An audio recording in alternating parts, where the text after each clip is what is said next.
The issue of women being paid less is obviously at the forefront right now. Every major actress is talking about it. Jennifer Lawrence wrote her scathing essay. Is it time now to close the gap? What criteria justifies different pay for an actress versus an actor? And I will start with Donna. Ooh, right into the deep end. Happy to be of help. Is it time to close the gap? Is it? Or, I mean, is there an economic justification for this gap, or is it time for the studios to start saying we're closing the gap, or will actors force you to close the gap? I don't think it's simple as just saying, okay, let's get everybody commensurate with each other. Of course, I think if we were to ask everyone around the table, they would say, yeah, equality is top of mind always with any minority group. But I think it's part and parcel of the bigger issue. It's part and parcel of the issue of films geared towards women, films that are geared towards a major audience, whether they're more masculine driven, whether the big tent poles are more geared towards boys. And so I think it's just as consumer tastes shift around the globe and we do see more roles for women, then I think the more there are, the more women who can participate, and I think the more salaries will go up and be commensurate with that. I think the equality in the salaries is just indicative of the equality across the board, I guess is really what I'm saying.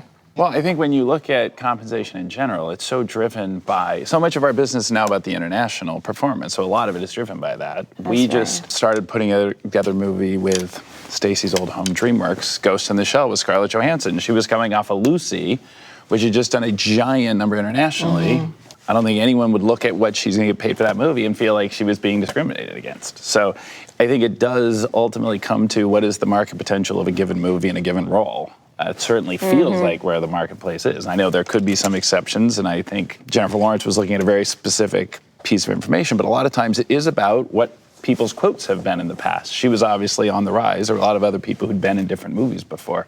So it is a combination of your current market value and just what your history had been to that point.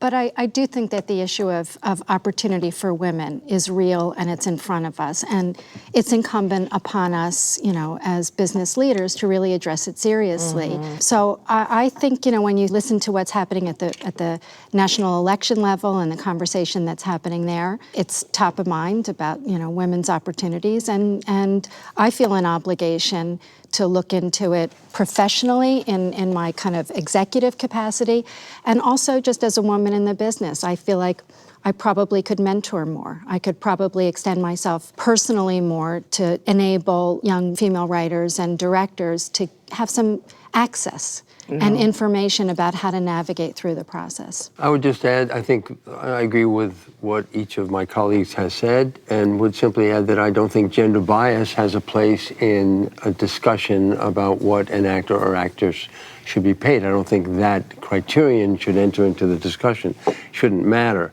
But there are variables, as has been said, that do affect what one pays speaking about actors and actresses, what one pays any performer, so that Angelina Jolie, for example, got a lot more money for Maleficent than Daisy Ridley did for Star Wars, but they're both women.